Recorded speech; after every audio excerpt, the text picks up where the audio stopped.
আজকে তোমাদের একটা ফেস প্যাক বানিয়ে দেখাবো, যেটা তোমাদের মুখের যাবতীয় ট্যান রিমুভ করবে।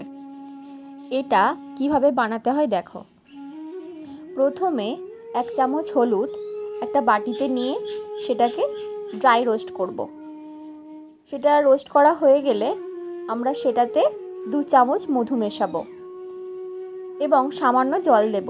তারপর সেইটা একটা মিশ্রণ তৈরি করব এবং মুখে, হাতে, যেখানে যেখানে তোমাদের ট্যান পড়েছে সেখানে সেখানে লাগাবে।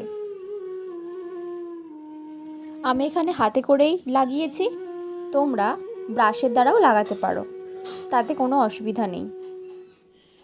এটা 10 থেকে 15 মিনিট যে জায়গাটায় লাগাবে সেই জায়গাটায় রেখে দিয়ে শুকিয়ে নিয়ে তারপর জল দিয়ে একদম প্লেন ওয়াটার দিয়ে ধুয়ে নেবে। তারপরে পরিবর্তনটা তোমরা নিজের চোখেই দেখো।